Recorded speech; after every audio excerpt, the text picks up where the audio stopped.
So muli po, ito po ang Bicolanong Layas at sa video ito makikita po natin ang isang pitrin na baboy ay sadya pong mahina sa biyahe o madali po siyang mapagod.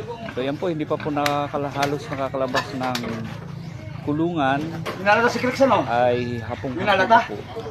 Kaya napakahirap, lalo malayo po sa kalsada at yan po ipalalakarin pa, talaga pong napakadelikado.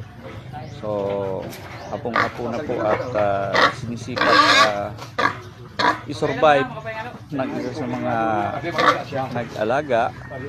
So yan, halos kanya pong pinaliliguan at sinusubukan i-recover.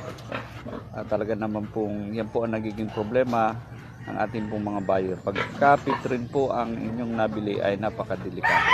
So yun lang po at maraming salamat. Kung nagustuhan po niyo ang video nito, paki-like and share na lang. Magandang umaga. 1, 2, 3, 4. 2, 1.